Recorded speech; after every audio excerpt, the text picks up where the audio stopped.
Hello, this is the first video of the channel Rookie vs Market। इस channel का purpose है कि मेरी इन्वेस्टिंग जर्नी कम trading journey को डॉक्यूमेंट करना, अपने ट्रेड्स और इन्वेस्टमेंट का जर्नल मेंटेन करना और देखना कि डिसिप्लिन और स्ट्रेटेजी के साथ एक रूकी मार्केट को बीट कर सकता है या नहीं।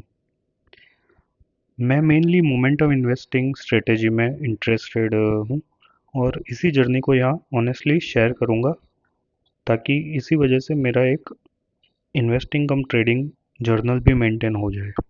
In the next section, I will talk about the idea and thought process behind this. Let's see कि ये जर्नी कहाँ तक जाती है।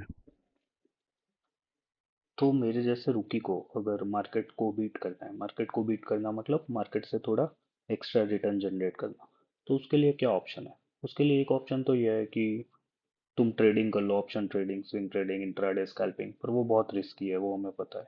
तो उसकी बात हम नहीं करेंगे, वो एक ऑल टुगेदर अलग टॉपिक है।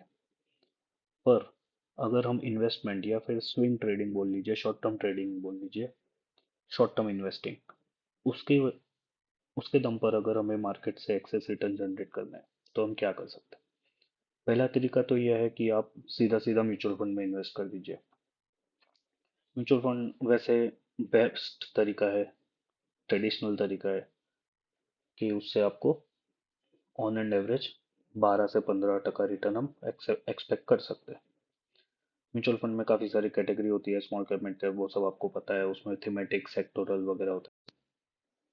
थीमेटिक और सेक्टोरल फंड में तो वैसे इन्वेस्ट नहीं करना चाहिए।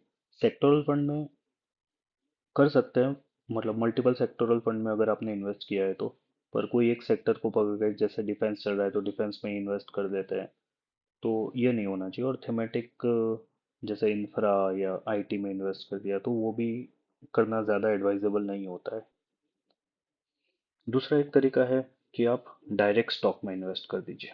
जैसे हमारे जैसे लोग हैं जिसको म्यूचुअल फंड बोरिंग लगता है, डायरेक्ट स्टॉक में इन्वेस्ट करके हम अपना ट्रेडिंग का कीड़ा है उसको भी पूरा कर सकते हैं। तो उसमें हमारे पास क्या ऑप्शन है? उसमें एक तो ऑप्शन है कि जैसे आप रैंडम स्टॉक पिक कर लिया, किसी ने बोला और पिक कर लिया, या कि हमको कोई स्टॉक पसंद है, जैसे बायस्ड है हम लोग किसी भी स्टॉक के प्रति, हमारा कोई फेवरेट स्टॉक है वो ले लिया, कोई टीवी पे रिकमेंडेशन आया, कोई कलीग ने रिकमेंड किया, फ्रेंड ने रिकमेंड किया, वो ले लिया। इसमें प्रॉब्लम यह है कि हम म्यूचुअल फंड को कभी बीट नहीं कर पाएंगे लॉन्ग टर्म में। हो सकता है कि 6 महीने में आपने जो स्टॉक पिक किया है वो 40-50% रिटर्न दे दे, वर्सेस म्यूचुअल फंड ने जिसने 10-12% ही रिटर्न दिए। पर अगर आप लॉन्गर टर्म में हम देखते हैं कि मेरा पोर्टफोलियो वैल्यू 10 लाख था और 1 साल में या 5 साल में उसका पोर्टफोलियो का रिटर्न कितना आया है, तो वो म्यूचुअल फंड को बीट 99.99% नहीं कर पाएगा। दूसरा एक अप्रोच है कि सिस्टमेटिक अप्रोच, कि जिसमें हम अपने से खुद से टेक्निकल नॉलेज इस्तेमाल करते हुए या फिर फंडामेंटल नॉलेज का इस्तेमाल करते हुए फंडामेंटल एनालिसिस कर ले और डायरेक्ट स्टॉक पिक किए। पर उसमें भी सेम प्रॉब्लम है कि लॉन्गर टर्म में म्यूचुअल फंड को बीट करना ऑलमोस्ट इम्पॉसिबल है हमारे जैसे रुकी के लिए। तो अब सिस्टमेटिक अप्रोच में पोर्टफोलियो डिजाइन करने के क्या पार्ट्स है? कोई तो पैरामीटर है जिससे हम अ, अपने से एनालिसिस करके स्टॉक पिक कर सकते हैं। या जैसे किसी को चार्ट का नॉलेज ज़्यादा है तो वो चार्ट से एनालिसिस करके कर सकते हैं। किसी को फंडामेंटल नॉलेज ज़्यादा अच्छा है तो वो फंडामेंटल तरीके से स्टॉक पिक कर सकते हैं। पर ये सब म्यूचुअल फंड वाले करते ही है, ऑलरेडी करते हैं। म्यूचुअल फंड में एक स्ट्रेटेजी वाला बात भी आता है कि जैसे एनएससी है, एनएससी ने कुछ स्ट्रेटेजीज डिजाइन की हुई है। उसमें पहला तो एक हो गया कि साइज के हिसाब से, जैसे कि large cap fund, Nifty index fund, mid cap fund, small cap fund, वो मार्केट कैपिटलाइजेशन के हिसाब से डिसाइड करते हैं और उसका एक म्यूचुअल फंड बनाते हैं। दूसरा एक तरीका हो गया वैल्यू। ये जो बोल रहे हैं वो म्यूचुअल फंड वाले भी ये सेम चीज़ को फॉलो करते हैं, और हम भी खुद अपने से भी स्टॉक पिक करने के लिए ये फॉलो कर सकते हैं।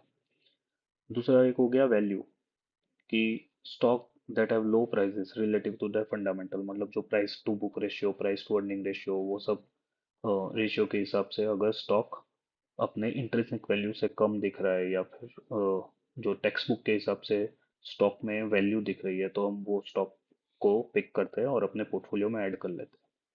तीसरा हो गया क्वालिटी। क्वालिटी के जो भी पैरामीटर्स होते हैं जैसे लो डेप्ट, स्टेबल अर्निंग, वो सब जो अगर किसी का ग्रोथ अच्छा आ रहा है, प्रॉफिट अच्छा आ रहा है, तो वो स्टॉक को हम पोर्टफोलियो में पिक करते हैं। पर उसके लिए सब ये सब चीज़ों के लिए फंडामेंटल एनालिसिस का बहुत ज़्यादा नॉलेज होना ज़रूरी है। कंपनी की ट्रांसक्रिप्ट, कॉन्फ्रेंस कॉल वगैरह अटेंड करने पड़ते हैं या फिर पढ़ने पड़ते हैं। वो सब हम मेरे जैसे रूकी के लिए पॉसिबल नहीं है और टाइम भी नहीं है और इतना नॉलेज भी नहीं है। चौथा तरीका हो गया वॉलेटिलिटी। जो स्टॉक में कम वॉलेटिलिटी होती है उसको पिक करते हैं और हम उसमें अपने पोर्टफोलियो में ऐड करते हैं। पांचवी स्ट्रेटेजी होगी मोमेंटम। जो स्टॉक चल रहे हैं उसमें हम पिक करते हैं।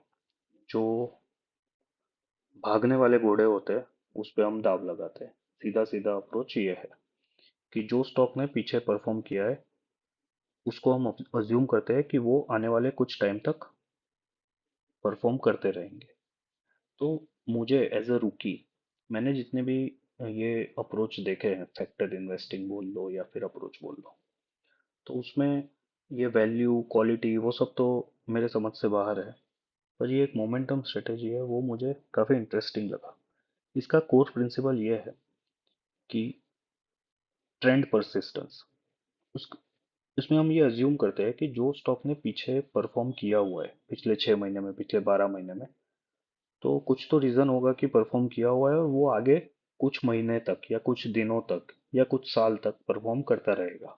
इसमें एक और प्रिंसिपल ये है कि हम स्टॉक को बॉटम प्राइस पे पिक करने का ट्राई ना करते हुए हायर प्राइस पे पिक करते हैं और उसको और हायर प्राइस पे सेल करते हैं। जिसमें हम लोग ये वैल्यू इन्वेस्टिंग या फिर क्वालिटी में जितने भी पैरामीटर्स है वो सब नहीं देखते हैं कि स्टॉक सस्ता है या महंगा है, प्रॉफिटेबल है नहीं प्रॉफिटेबल है, वो सब चीज़ों पे हम छोड़ देते हैं। और जिसमें हम स्ट्रेंथ दिखती है जो स्टॉक में उसको हम अपने से रैंकिंग करते हैं और उसमें से टॉप जितने भी हमने डिसाइड किए हैं कि टॉप 25 या टॉप 50 या टॉप 40 स्टॉक वो हम पिक कर लेते हैं। इन शॉर्ट, एक गुजराती में कहावत है, भाव भगवान छे। मतलब प्राइस इज एवरीथिंग। प्राइस ने ये quality, value, fundamental growth, potential ये सब फैक्टर इन कर लिया होता है। अगर सिर्फ प्राइस को देख के इन्वेस्ट करोगे तो वो सब फैक्टर्स इसमें ऑलरेडी इंक्लूड हो जाते हैं। ये एक प्रिंसिपल है भाव भगवान छे। अब ये मोमेंटम स्ट्रेटेजी जो है उसके कुछ प्रोज एंड कॉन्स है। प्रोज तो ये है कि हाई रिटर्न पोटेंशियल है। बुलिश मार्केट में ये देखा हुआ है कि बहुत अच्छा परफॉर्म करती है। बुलिश मार्केट है तो वो बाकी म्यूचुअल फंड या फिर जो भी पोर्टफोलियोज है उसको बीट कर देती है। शॉर्ट टर्म गेन्स मतलब कि इसमें आपको 6 महीने, 1 साल में या 3 महीने में अच्छा रिटर्न दिखता है, एक्सेस रिटर्न दिखता है, तो उससे आपका इंटरेस्ट बना रहता है। No dependence on fundamental. Fundamental में इसको ये मैंने बताया कि इसको इग्नोर कर देते हैं। हम सिर्फ प्राइस एक्शन और प्राइस में स्ट्रेंथ है या नहीं उस पर फोकस करते हैं। अडेप्टेबल टू ट्रेंड्स मतलब अगर कोई सेक्टर अभी परफॉर्म कर रहा है कि जैसे डिफेंस स्टॉक भाग रहे हैं या फाइनेंशियल स्टॉक भाग रहे हैं, तो ये अपने आप उसको पिक कर लेते हैं। तो उसमें आपको स्टॉक में पिक करने की ज़रूरत नहीं है कि रिसर्च करने की ज़रूरत नहीं है कि कौन सा सेक्टर अच्छा करेगा या कौन सा नहीं करेगा, या किसी ने किसी स्टॉक में आपने किसी सेक्टर में इन्वेस्ट कर दिया और वो नहीं चल रहा है तो क्या करेंगे। ये स्ट्रेटेजी अपने आप सब कुछ टैकल कर लेती है। इसके कॉन्स क्या है? इसके कॉन्स प्रोस से ज़्यादा है। इसको एक तो ये बहुत रिस्की स्ट्रेटेजी और वॉलेटिलिटी भी बहुत होती है। इसमें एक्टिव मॉनिटरिंग रिक्वायर्ड है। पोर्टफोलियो में बाय एंड होल्ड मतलब सेट एंड फॉरगेट ऐसा नहीं है। इसमें आपको पीरियोडिकली आपके पोर्टफोलियो को रिव्यू करता रहना पड़ेगा। हाई कॉस्ट एंड टैक्सेस, क्योंकि हम बार बार स्टॉक को बाय कर रहे हैं और निकल रहे हैं तो इसमें एसटीटी और वो सब ज़्यादा लगेगा। Poor performance in bear market. Bear market में ये स्ट्रेटेजी बहुत गंदी तरह से पिट जाती है। साइडवे मार्केट में भी ये पिट जाती है, पर उसका कंपनसेशन वो बुलिश मार्केट में करके देती है। False trend. ट्रेडर्स में फॉल इनटू वैल्यू ट्रैप्स और enter a trade too late. हाँ मतलब अगर कोई सेक्टर चल रहा है और हम इनमें इसमें इन्वेस्ट करते हैं 3-4 महीने बाद, तो हो सकता है कि हमारे इन्वेस्ट करने के बाद तुरंत ही वो स्टॉक साइडवेज चला जाए या फिर डाउनफॉल में चला जाए। स्टॉप लॉस काफ़ी ज़्यादा हिट होता है। एक और ये स्ट्रेटेजी का प्रोज ये है जो इसमें मेंशन नहीं किया हुआ है, कि ये कभी भी आपको यस बैंक जैसे स्टॉक जो एक टाइम पे बहुत अच्छा कर रहे थे, 280 300 400 रुपये उसका प्राइस चल रहा था, और एकदम से सिंगल डिजिट में इसका प्राइस आ गया गिरते गिरते, उसमें काफ़ी लोग फंस गए थे। मैंने भी कुछ स्टॉक बहुत पहले लिए थे। तो इसमें जो हम लोग जो रूकी इन्वेस्टर जो मिस्टेक करते हैं कि एवरेज करते गए, तो उससे मुझे ये स्ट्रेटेजी बहुत अच्छी तरह से बचाती है। ऐसे स्टॉक में हम फंस ही नहीं सकते, क्योंकि जैसे ये यस बैंक का चार्ट है, तो जैसे ये यस बैंक 2016 में 120 140 से उसने भागना शुरू किया होगा, तो ये मोमेंटम स्ट्रेटेजी के वॉच लिस्ट में आया होगा, और हमने कहीं पे जाके ये एरिया में या फिर यहाँ पे कहीं पे अपनी वॉच लिस्ट में आया होगा, और हमने इन्वेस्ट किया होगा। और जब ये स्टॉक ने यहाँ से गिरना शुरू किया, तो फिर यहाँ पे कहीं पे मोमेंटम स्ट्रेटेजी में इसने एग्जिस्ट का सिग्नल दे दिया होगा कि ये स्टॉक परफॉर्म नहीं कर रहा है, तो आप निकल जाइए। और हम लोग यहाँ पे 260 220 पे निकल गए होते, और ये जो बाद में डिजास्टर हुआ, सिंगल डिजिट तक ये स्टॉक चला गया। तो ऐसे स्टॉक से ये स्ट्रेटेजी बहुत अच्छी तरह से प्रोटेक्ट करती है। वैसे अगर मुझे मोमेंटम स्ट्रेटेजी में इंटरेस्ट है, और अगर मुझे लगता है कि मोमेंटम स्ट्रेटेजी मार्केट को बीट कर पाएगी, तो अपने से इन्वेस्ट करने का ट्राई ना करते हुए एनएससी ने मोमेंटम इंडाइसिस या मोमेंटम स्ट्रेटेजी डिफाइन की हुई है। उन्होंने पूरा मेथोडोलॉजी बनाया हुआ है, और वो लोग काफ़ी टाइम से इसको चलाते हैं, और काफ़ी सारे फंड हाउसेस है वो मोमेंटम म्यूचुअल फंड वगैरह ऑफर करते हैं। जैसे हम देखते हैं कि एनएससी की मोमेंटम स्ट्रेटेजी क्या है, तो ये निफ्टी इंडाइसिस की वेबसाइट है। इसमें आप देखोगे कि निफ्टी ने ही काफ़ी सारी इंडाइसिस बनाई हुई है, जैसे ब्रॉड मार्केट इंडाइसिस हो गए, जैसे निफ्टी 50 नेक्स्ट 50 मिड कैप 50 वगैरह। उसके बाद सेक्टोरल इंडाइसिस है, Nifty auto, Nifty bank. Thematic indices है, Nifty infra, Nifty consumption, Nifty CPSC वगैरह। पर इसमें ये जो है निफ्टी स्ट्रेटेजी, इसमें आपको ये जो हमने फैक्टर की बात की थी कि quality, volatility, alpha, value, momentum, ये सब स्ट्रेटेजी इसमें मिल जाएगी आपको। इसके ऊपर काफ़ी सारे फंड्स वगैरह भी अवेलेबल है। इसमें हम देखते हैं कि एनएससी ने मोमेंटम स्ट्रेटेजी क्या डिज़ाइन की हुई है। यहाँ पे आपको निफ्टी 500 मोमेंटम 50 मिल जाएगी। ये स्ट्रेटेजी लगभग 2005 से चल रही है, और इसका यहाँ पे सब डिटेल्स दिया हुआ है। इसमें हम देखते हैं मेथोडोलॉजी।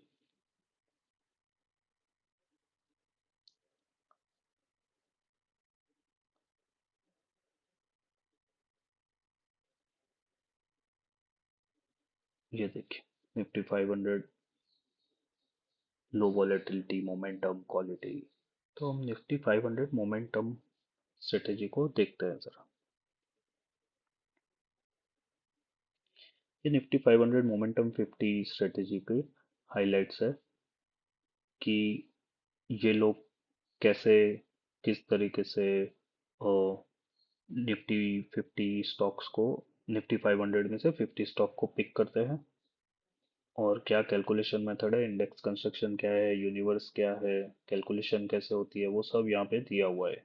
स्टॉक सिलेक्शन क्राइटेरिया क्या है, वेटेज क्या होता है हर एक स्टॉक का, एग्जिट क्राइटेरिया क्या है, रीबैलेंस कब होता है, वो सब आगे हम शॉर्ट में देखेंगे।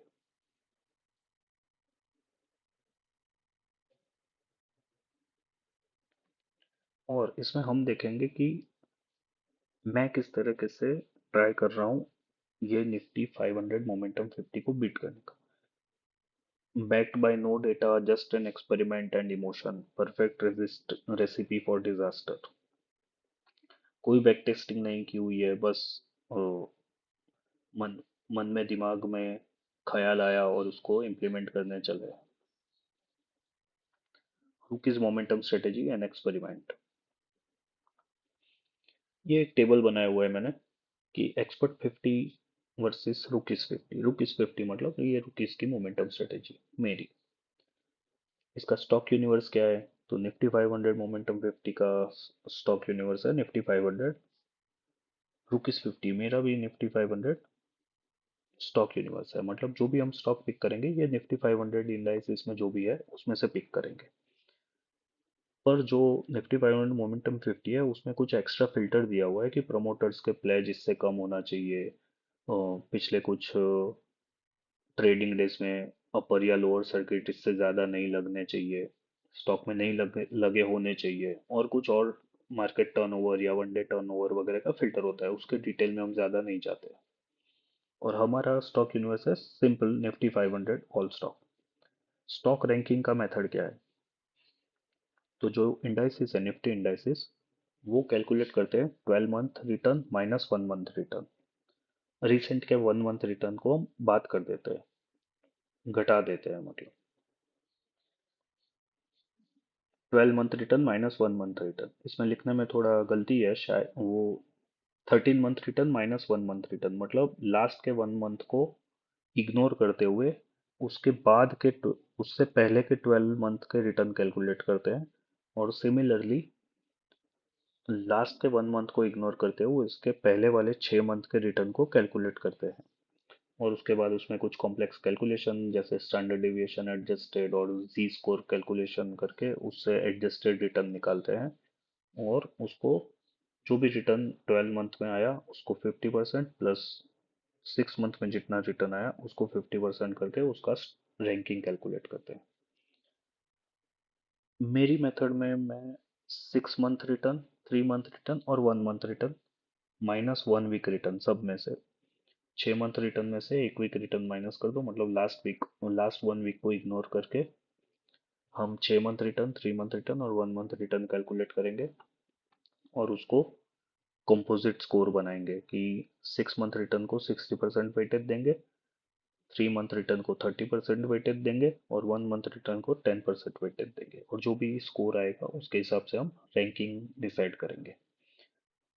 थर्ड नंबर का है पोर्टफोलियो कंस्ट्रक्शन एंड वेटेज। तो इसमें टॉप 50 में इन्वेस्ट होता है, जो भी रैंक के हिसाब से जितने भी 500 का जो भी रैंक आता है 1 to 500 उसमें से टॉप 50 स्टॉक में एनएससी निफ्टी 500 मोमेंटम 50 इन्वेस्ट करते हैं, और हम भी सेम करेंगे, टॉप 50 में इन्वेस्ट करेंगे। फर्क है वेटेज में। निफ्टी 500 मोमेंटम 50 इक्वल वेट नहीं रखते हुए उसमें कुछ फ्री फ्लोट मार्केट कैप वगैरह और normalize momentum score of that stock plus some other capping का यूज करते हुए वेटेड डिसाइड करते हैं। वो जनरली इक्वल वेट नहीं होता है, जबकि हम यहाँ पे ट्राई करेंगे कि हम इक्वल वेट रखें। जैसे कि हमारे पास 12 लाख रुपए का फंड है और हमको 50 स्टॉक में इन्वेस्ट करना है, तो हर एक स्टॉक में 50-50 हजार रुपए हम इन्वेस्ट करेंगे। 2% in each stock, 2% of our capital deployed for this strategy. Fourth है मार्केट रिजिम फिल्टर। अब यहाँ पे निफ्टी 500 मोमेंटम 15 में ऐसा कोई मार्केट रिजिम फिल्टर नहीं है। वो लोग ऑल वेदर इन्वेस्ट करते हैं, चाहे बुल फेस हो बेयर फेस हो कुछ भी हो, उनके जो फंड है वो यहाँ पे इन्वेस्टेड रहते हैं। और हम यहाँ पे एक मार्केट रिजिम फिल्टर लगाएंगे। एक तो हो गया बुलिश रिजिम, मतलब रिजिम फिल्टर मतलब कुछ नहीं है, निफ्टी 500 का जो इंडेक्स है वो अगर 200 ईएमए के ऊपर है वीकली क्लोज बेसिस पे, मतलब आज अगर ऊपर चला गया तो ऐसा नहीं, फ्राइडे तक मतलब वीक क्लोज होने तक वो ऊपर होना चाहिए। तो हम फुल एक्सपोजर से रन करेंगे। फुल एक्सपोजर मतलब हमारा जितना भी फंड है उसको पूरा हम डिप्लॉय करेंगे, और जो भी टॉप 50 स्टॉक आएंगे उसमें हम इन्वेस्ट करेंगे। और अगर मार्केट बेरिश रिजिम में है कि निफ्टी 500 लेस देन 200 ईएमए है वीकली क्लोज बेसिस पे, मतलब मार्केट बेरिश फेज में है, तो हम हमारा एक्सपोजर 50% से कम कर देंगे। मतलब कि हम 50 स्टॉक को इन्वेस्ट ना करते हुए सिर्फ 25 स्टॉक में इन्वेस्ट करेंगे। 12 लाख अपने पास कैपिटल है, हर एक स्टॉक में 50,000 इन्वेस्ट करना है, पर हम सिर्फ 25 स्टॉक में ही 50,000 इन्वेस्ट करेंगे। मतलब 6 लाख ही इन्वेस्ट करेंगे, और बाकी का 6 लाख हम लिक्विड फंड्स जैसे कि लिक्विड बीज हो गया या लिक्विड केस हो गया, उसमें हम डाल देंगे। अगर आपने फुल फुल एक्सपोजर से होल्ड किया हुआ है बुलिश रिजीम में, और एक मंथ में रिजीम चेंज हो गया, तो हम 26 to 50 स्टॉक जो है उसको हम निकाल देंगे पोर्टफोलियो में से और लिक्विड केस में शिफ्ट हो जाएंगे। फिफ्थ है rebalance frequency. Nifty 500 momentum 50 every 6 month में रीबैलेंस करते हैं, इसीलिए उनका रैंकिंग का क्राइटेरिया भी 12 मंथ और 6 मंथ का है। मैं यहाँ पे एवरी मंथ रीबैलेंस करेंगे, every first of every month. Rebalance criteria Nifty 500 momentum 50 का है कि अगर उन्होंने टॉप 50 स्टॉक होल्ड किए हुए हैं, और जब रीबैलेंस की डेट आती है, इनके केस में एवरी 6 मंथ है, और उनका स्टॉक का रैंक 75 से ऊपर है, तो वो लोग ये स्टॉक को निकाल देंगे, रिप्लेस कर देंगे, और जो भी नेक्स्ट बेस्ट रैंक स्टॉक होगा उसको ये लोग इंक्लूड कर लेंगे। जैसे कि टॉप 50 स्टॉक हमने पिक किए हुए हैं, और 6 महीने के बाद उनमें से 10 स्टॉक का रैंक 75 से ऊपर चला जाता है, तो वो लोग वो 10 स्टॉक को निकाल देंगे, और जो बेस्ट रैंक स्टॉक होंगे जो पोर्टफोलियो में ऑलरेडी नहीं है, उसमें से जो टॉप रैंक स्टॉक होंगे वो 10 नए खरीद लेंगे। सेम मेथड हम करेंगे, पर क्योंकि हम एवरी मंथ रिबैलेंस कर रहे हैं, तो हम ये रैंक एग्जिट के क्राइटेरिया को थोड़ा स्ट्रिक्ट कर देंगे। अगर मेरे पास 50 स्टॉक है, बुलिश रिजिम चल रहा है, तो और रैंक 60 से ज़्यादा पे, रैंक फॉल्स बिलो 60, तो मैं ये स्टॉक को एग्जिस्ट कर लूँगा। और अगर बेरिश रिजिम चल रहा है, मतलब मेरे पास 25 स्टॉक्स ही है, और रैंक 30 से ऊपर फॉल कर जाता है, 30 से बिलो फॉल कर जाता है, तो मैं इस स्टॉक को निकाल दूंगा। इंट्रा मंथ प्रोटेक्शन मतलब, और एसएल, जैसे कि हमारे पास 50 स्टॉक का पोर्टफोलियो है, पर मार्केट के बीच में कुछ स्टॉक में कोई न्यूज़ आ गई और स्टॉक अचानक से बहुत ज़्यादा गिर गया, तो हम क्या करेंगे। निफ्टी 500 मोमेंटम 15 में ऐसा कोई प्रोविजन नहीं है, पर हम इसमें कुछ चेंज करेंगे। ट्रेडिंग स्टॉप लॉस नहीं है, पर एक कैटास्ट्रोफिक रूल है। मतलब अगर हमने कोई स्टॉक परचेस किया है 100 रुपए के प्राइस पे, और वो किसी भी रीजन से 30% से ज़्यादा गिर जाता है, 70 से नीचे आता है उसका प्राइस, तो या फिर एक दिन में उसमें लोअर सर्किट लग जाती है, या फिर 20% से ज़्यादा गिर जाता है कुछ इवेंट की वजह से, कुछ न्यूज़ की वजह से, तो हम उसमें से एग्जिट कर जाएंगे। एग्जिट करने के बाद तुरंत कोई नए स्टॉक में नहीं एंट्री करेंगे, वो जब नेक्स्ट रीबैलेंस मंथ आएगा तभी इसमें से एंट्री करेंगे। अब आप देखोगे कि कॉम्प्लेक्सिटी वाइज निफ्टी 500 मोमेंटम 50 बहुत ज़्यादा अच्छा है, साउंड है, एक्सपर्ट है वहाँ पे, तो हम इसको बीट कैसे कर पाएंगे। एक ही होप है कि हमने जो ये रिजिम फिल्टर लगाया है, ये हमारे पास फ्रीडम है कि हम बेरिश फेज में हमारा 50% फंड विड्रॉ कर सकते हैं। ये फ्रीडम कोई भी म्यूचुअल फंड या इंडेक्स के पास नहीं होता है। इसके कई बार एडवांटेजेस भी हो सकते हैं, कई बार डिसएडवांटेजेस भी हो सकते हैं, पर हम इसी के दम पर ट्राई करेंगे कि जब प्रोलॉन्ग्ड बेरिश फेज आए, तो हमारा फंड सेव रहे और हम उसमें ड्रॉ डाउन में ना जाए। और जो रिबैलेंस का हमारा एवरी मंथ क्राइटेरिया है, तो उसमें हम शायद ट्रेंड को जल्दी पकड़ पाए। नेक्स्ट वीडियो में मैंने एक गूगल शीट बनाई हुई है, ये सब रैंक और वो सब कैलकुलेट करने के लिए, और परफॉर्मेंस को ट्रैक करने के लिए, वो हम देखेंगे। और मैंने ये जो स्ट्रेटेजी स्टार्ट की है, अभी जस्ट 1 मंथ पहले इसको स्टार्ट किया है, तो अभी कौन से स्टॉक होल्ड कर रहे हैं और उसका क्या परफॉर्मेंस है, वो भी हम रिव्यू करेंगे।